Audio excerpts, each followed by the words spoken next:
Hello, my name's Dr. Ivan Zavala, Chinese medicine doctor here in Chicago, Illinois, from America. And I've been asked to speak about Dong acupuncture for the Milan Acupuncture Congress for the Society of Italian Acupuncture. So let's begin. Let me share my screen.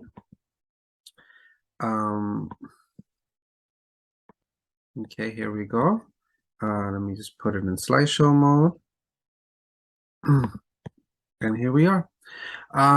So I'm happy to be invited. I spoke last year on elements of bloodletting, and which I include some aspects of Master Dong acupuncture. So we can maybe see this as a continuation of that lecture from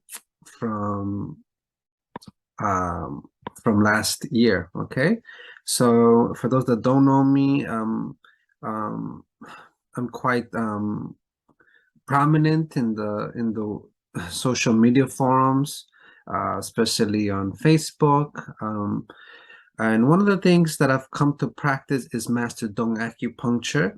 And since this Congress is basically speaking about the many fruits that can grow from a tree and the variety, or how I understood the question, and the variety of practice and manifestation of that practice that can arise from one medicine, right, which is a very curious facet of this medicine, where so many styles can arise with various types of clinical efficacy, and one style that is unique unto itself, and it's a lineage unto itself, is Dongshi Zhenjiu, right? So we're going to explore this furthermore, and it's become quite popularized in the world.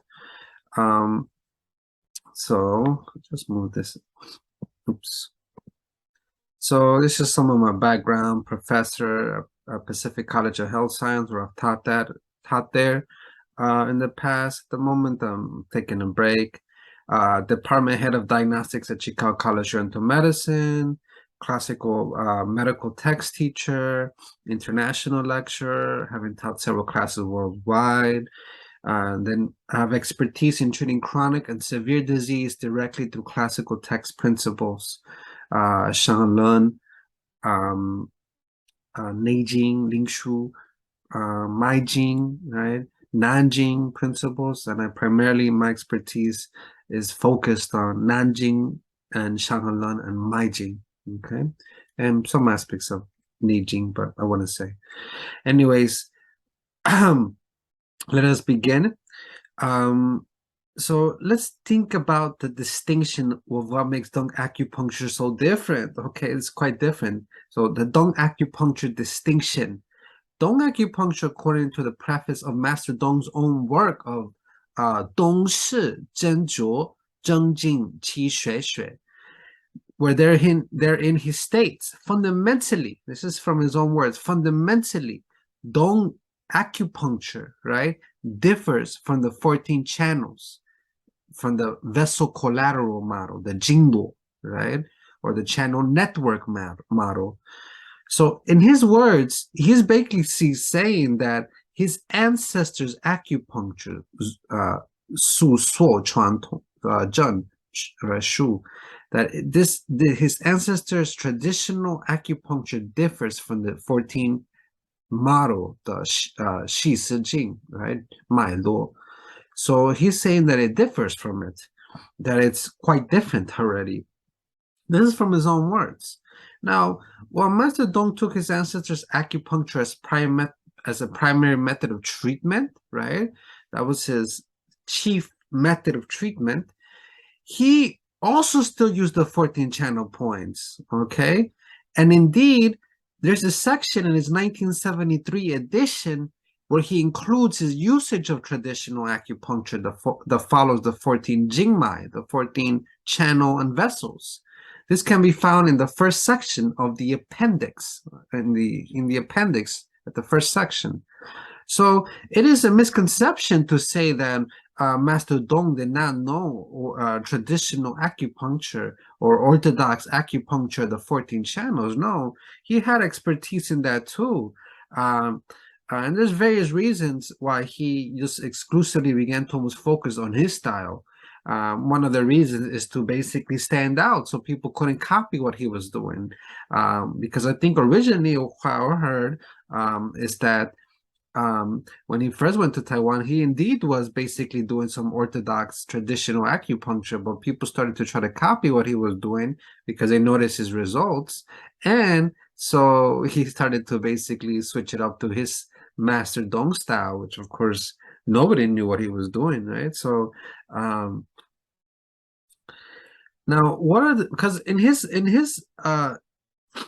idea is that he actually believes that standard acupuncture has efficacy too. So it's not like standard acupuncture does not have efficacy, right?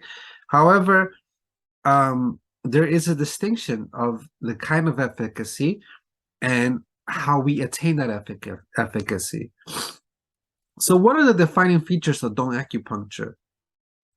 Well, first we have to understand that it's originally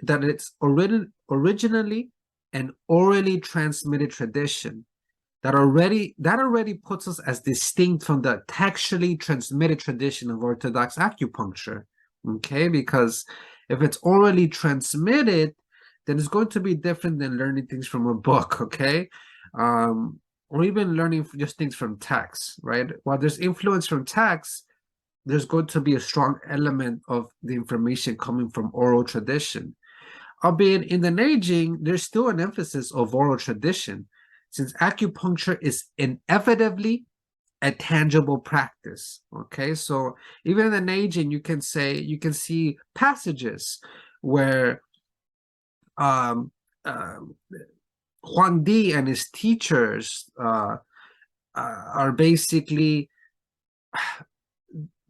do this kind of blood oaths, right? There's even a passage, I think it's in the Ling Shu, if I remember correctly, but it might be in the So-Wen or both, where they say that not everybody's worthy of this kind of information, right? Not everybody's worthy of this oral transmission of this knowledge, right? Because you could harm someone by manipulating their qi and blood, and so not everyone will venerate their teachers or even the tradition, right? So it's important to know who to transmit it to, right? That's the premise. And especially in Dong acupuncture, since it was a family tradition, then of course it was almost like a guarded secret, right? Because remember, family medicine was a way that they made their living often, and so even though Dong himself was also in the military, that if you share this to anybody, it's like you're taking your family's livelihood, right? That said, Dong acupuncture did have written material, okay, that was passed on from generation to generation. But in Master Dong's own words, it got destroyed during the fires of war.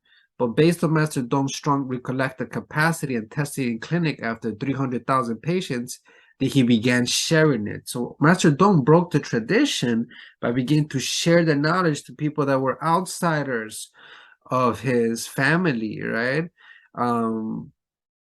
So yeah, like so the most people who know the knowledge are people, the first generation disciples are not people in his family anymore. So Master Dong broke that tradition, okay? So he could spread Dong acupuncture. So without him, his willingness to share, right? And if he kept that tradition, the acupuncture might have died out, right? So we're thankful for Master Dong for sharing this amazing system with us. So let's talk about further.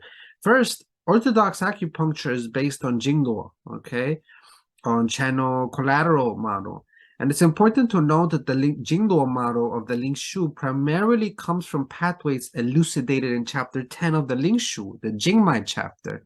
Oops, I made a mistake here. Should be Jingmai Pian, right? I put different type of Jing here. Jingmai, like channel and vessels. This chapter describes the pathways of the Jingduo.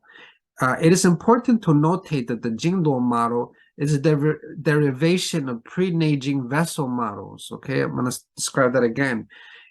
It's important to notate that the Jingduo model from chapter 10 of the Lingshu is a derivation, an extraction, an evolution of the pre-Neijing vessel models that we find in texts such as Ma Wang Dui. And I will tell you to explore the writings of Donald Harper, sinologist from Chicago, and also the academician, highly literate scholar, or highly well-known scholar, Huang Longshang, right? This illustrates in his research. This illustrates that the Jingduo model that became the fulcrum of acupuncture was an explanatory model to explain vessel symptomatology by linking vascular movement and signs to pathways the Lingshu author used to try to explain these vessel movements with specific organs and their connections. This can be further explored in Hualongshang writing. Okay, so what I mean to say is that originally acupuncture, you use the evidence of the human body to try to showcase treatment. Okay, for example, Yangming, its connection to the face was because from Hegu to Yangshi, Li4, Li5 area, they noticed there was a change in that vessel whenever somebody had tooth or ear issues or anything in the jaw, right? Or maxilla issues. So they drew this connection, and that became part of the Yangming symptom, right? But originally it was called the chimai, the tooth vessel. And that later on became Yangming, right? And that symptom of tooth became incorporated into that idea of hand Yangming, right? So yeah, that's just a synopsis of that. The Jingduo model is not only the Jingduo model is not the only explanatory model used to explain vascular movement and signs, because the ancients were basically finding this vascular movement, these pulsations of arteries and veins, right? And using that and correlating that with symptoms.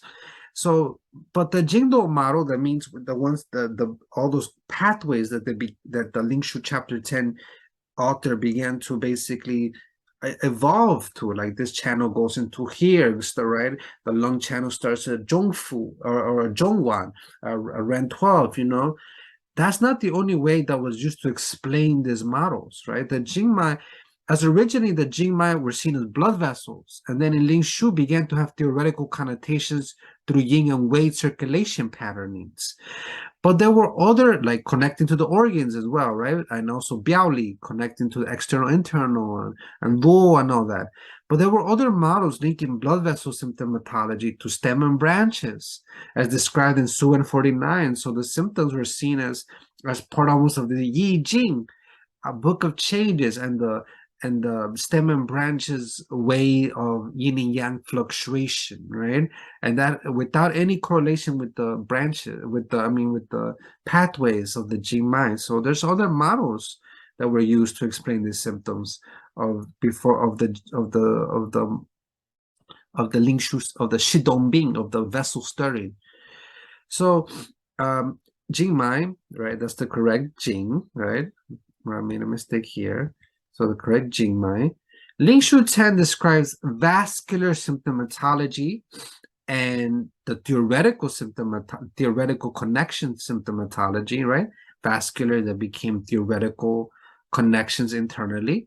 So it explains this vascular symptomatology through two different terminologies that have very important implications. These are Shidongbing, when the vessels stir, So-Shenbing, the diseases that are generated, right? And Zhang Yinyue makes the Ming Dynasty author, Zhang Yinyue, makes the distinction that So-Shenbing diseases are related to Zangfu and Wuxing, internal diseases, and Shidongbing diseases are related to 6 qi movements from the outside.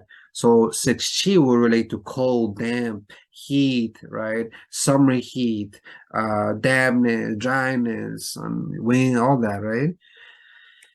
So it must be noted that Lingshu 10 arguably prioritizes Shidong illnesses as they are the most tangible Mawangdui vessel manifestations, right? You could see the vessel pulsations, you could pop it, you could touch them, you can see them.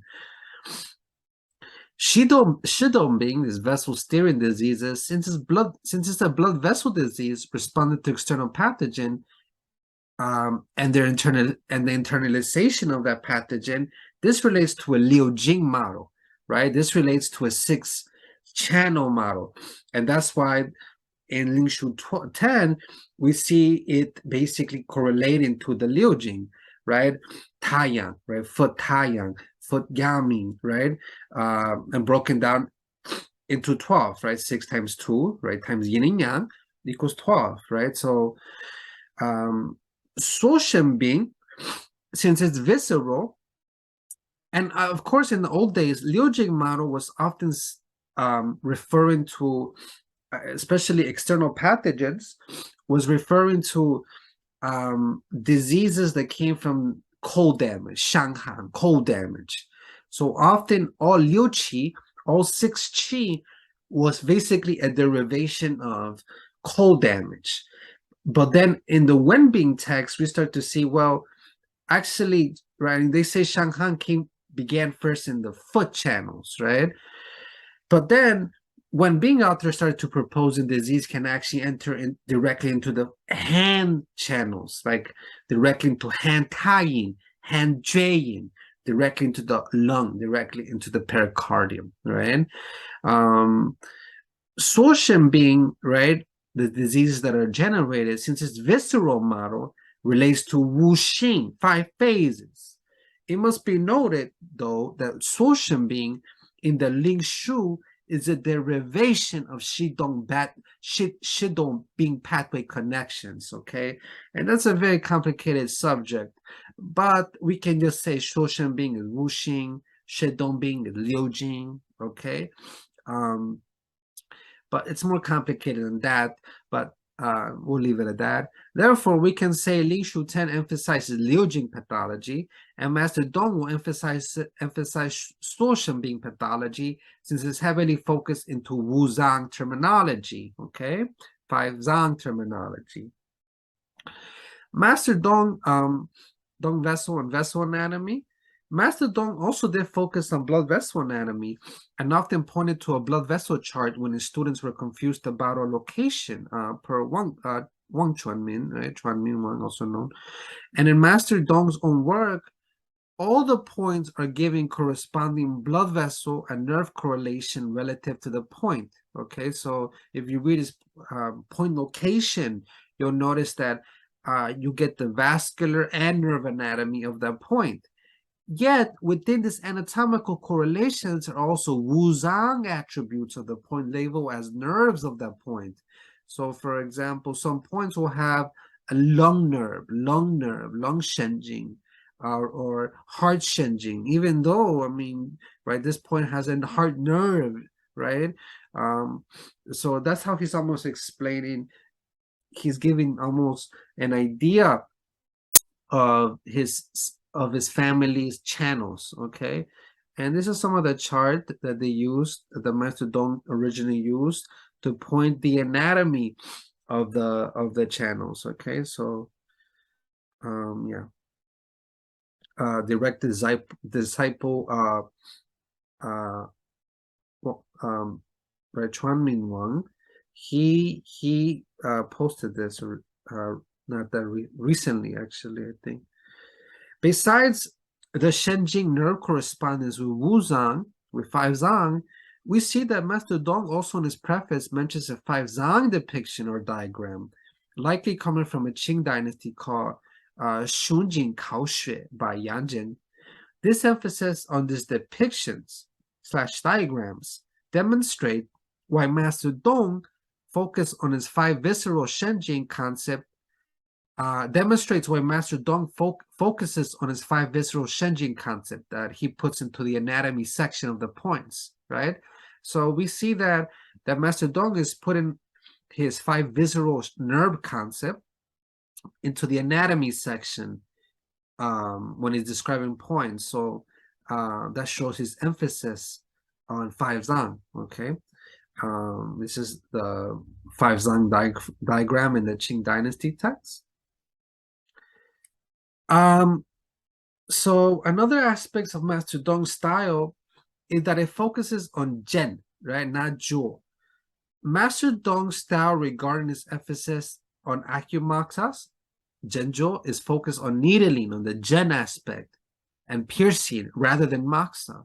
In his preface, he states this clearly, right, that his style as his treatment method is focused heavily on acupuncture, needling, and lightly on moxa, on the jaw. As his treatment method is focused on simple, convenient, obvious, and effectiveness without complicated needling methods. And not to say that moxa is not effective. That's not what I'm saying at all, what Master Dong is saying at all. But his style is focused more on the simplicity. So yeah.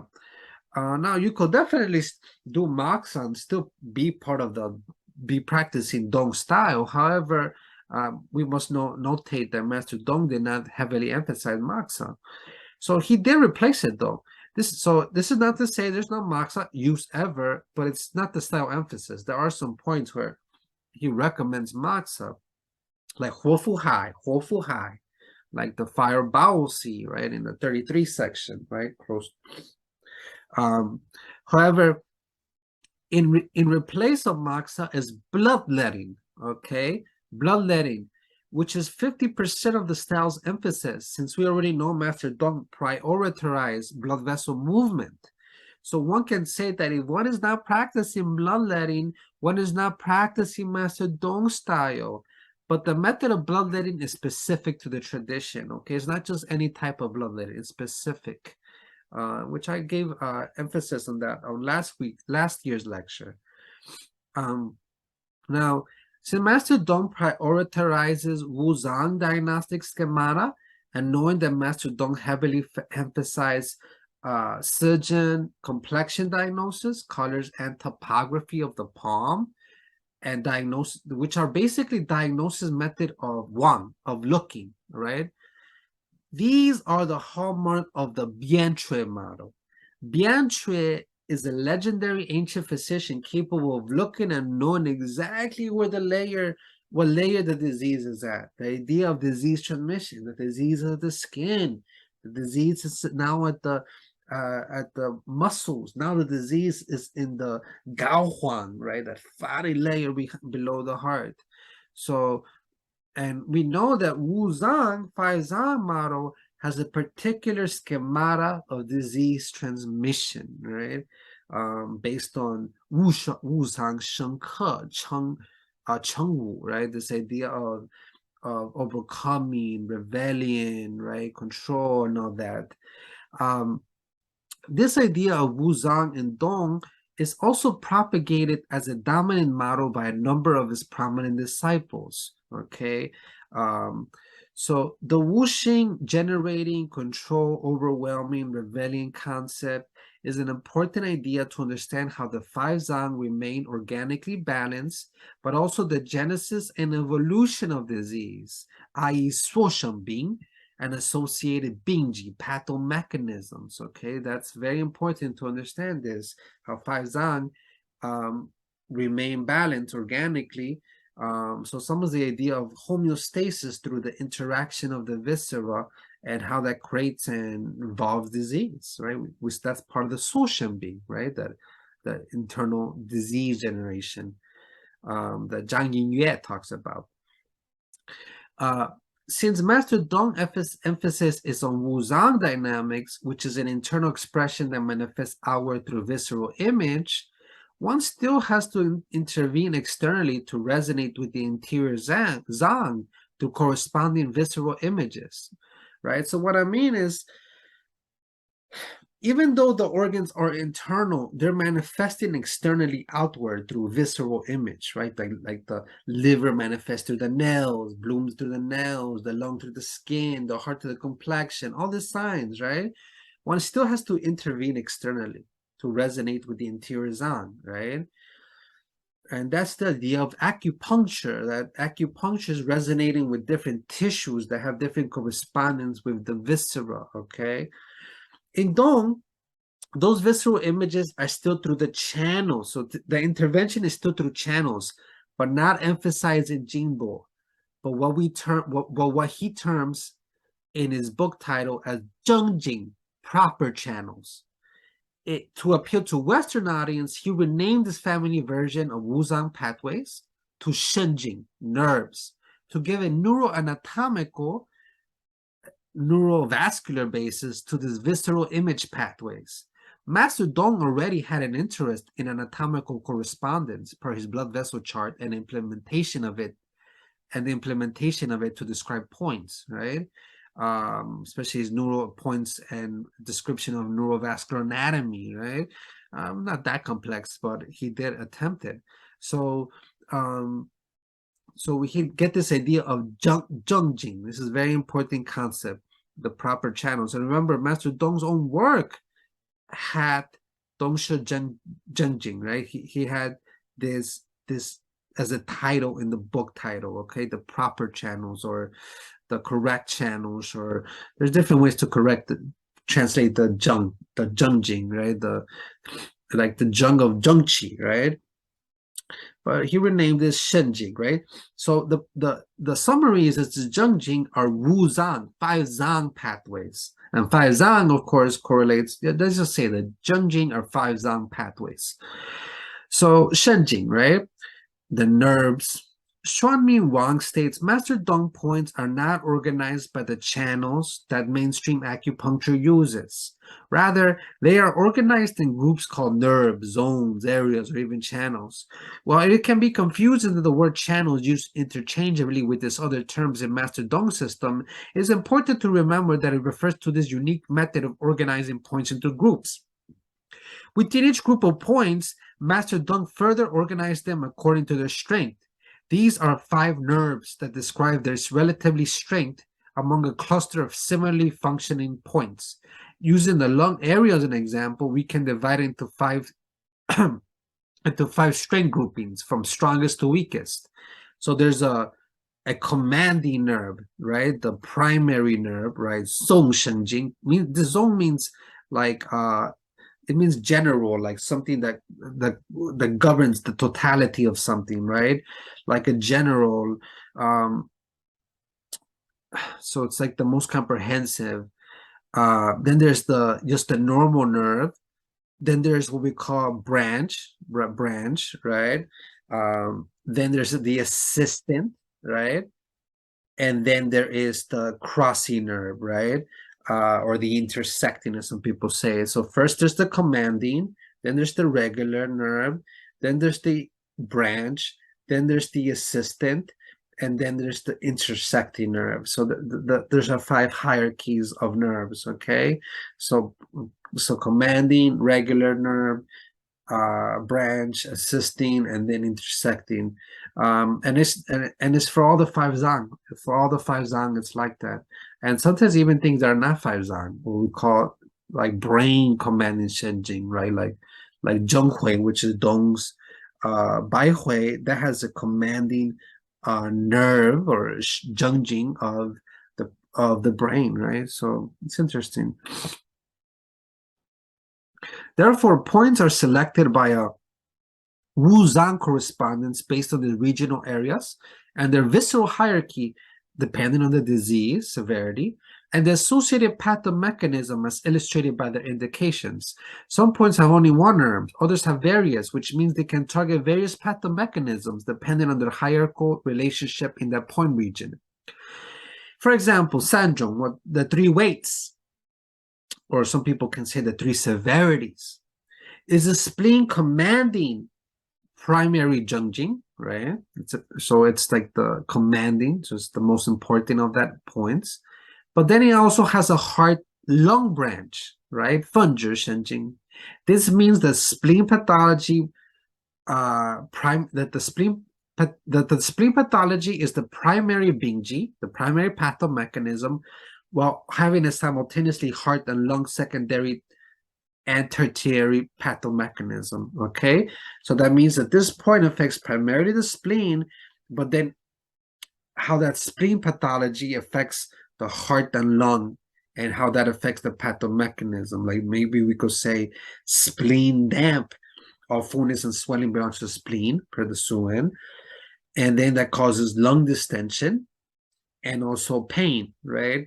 Swelling, like tumors. This point is often used for tumors. Tumors is a swelling, a phlegm, right? A weight, and a disease of fluid pathology, or lymphatics, breast pathology, breast tumor, for example. And then how that leads to pain, heart, right? Or sore, an abscess. And then to maybe lung pathology, like chi stagnation, right? The heart is also blood stagnation, how this damp sweating leads to heart and chi stagnation. That's one way to conceptualize it.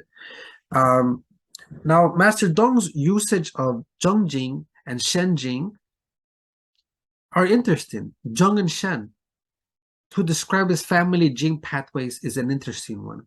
This can be associated with the tradition's strong emphasis on Taoism, which is actually quite different than, I think, TCM.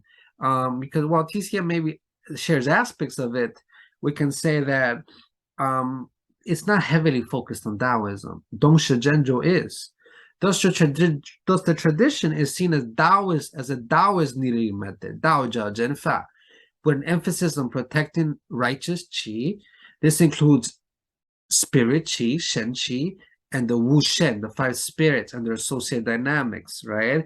For example, the shen, the yi, the po, the zhi, the han, right? These are all, right, regulated. When we regulate the wu zang and their dynamics, you're regulating the 5 spirits, and we're trying to protect the spirits and the righteous qi. Some even describe the style as an immortal needling method, right? Like Liu Yi, right, says this term, Xian Jian Fa, immortal needling method. And we can see evidence of this in the meaning of the poems. Take, for instance, the name of the major heart group, Su Tong Xin, in the middle of the thigh. Each one has a distinct name. Now, originally, Master Dong only added the Tongguan, Tongshan, Tongtian, the last 3, but Hu and Zhe added 2, the last 2. But either way, you could still see the image even if you just think about the last 3. So the first point is penetrate heart, then it's penetrate the Ling spirit, then it's penetrate the gate, then it's penetrate mountain, then it's penetrate heaven. And if you look at the numbers 1, 3, 5, 7, 9, those are all yang numbers, okay, reaching toward 9. Even the Chun measurements are symbolic of pure yang numerology, and the names represent cultivational stages in Taoism. First, in the first stage of cultivation, we must penetrate someone's heart. Then we must penetrate their spirit. Then the spirit has to go through that gate, right? Of that Lao Tzu talks about, right? That gate that Lao Tzu talks about. And then we penetrate the mountain. That's often when our spirit has to go through the difficulties. And then we must penetrate heaven, right? And originally, penetrate gate referred to the lower jiao, penetrate heaven referred to the middle jiao, penetrate heaven relate to the upper jiao. So how the shen is traveling through the 3 jiaos, how the heart fire is descending to the lower jiao, connection with the jing, how it's connecting through the middle jiao, to the xinxia, the epigastrum, stomach area, and then how it's penetrating into the actual heart itself, heaven, right? So yes, other evidence of Taoism.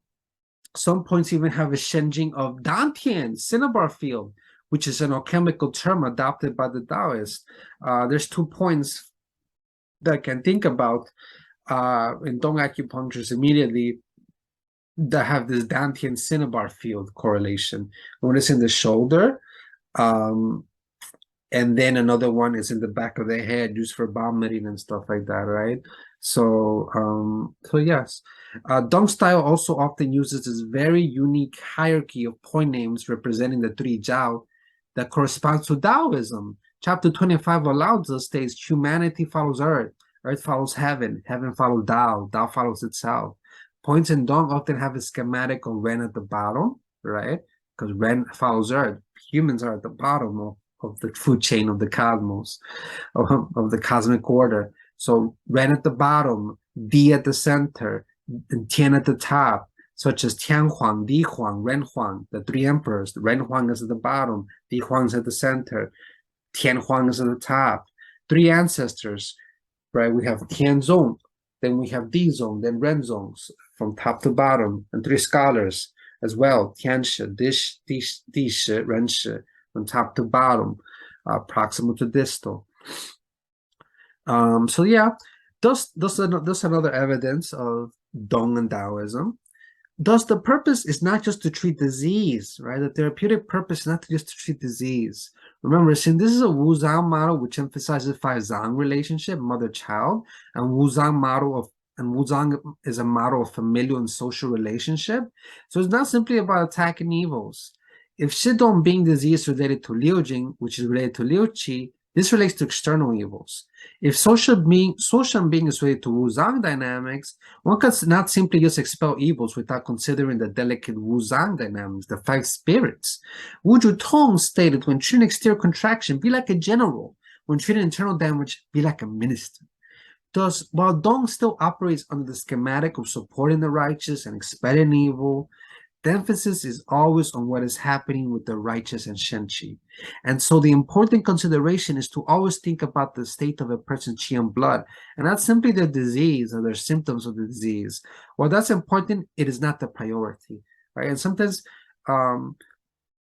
we attack by defending. We attack by defending, right? As a great friend of mine, You Sheng-se shared with me, we attack by defending, okay? Sometimes we just want to attack, right? Dong acupuncture style focuses on the formless. This pertains to his kneading methods and even diagnostic methods, right? That which is invisible and hidden, yet is able to generate the most force. This is Yang, okay? Orthodox acupuncture focuses on the form, the yin tangible, which can harm the form if not carefully treated.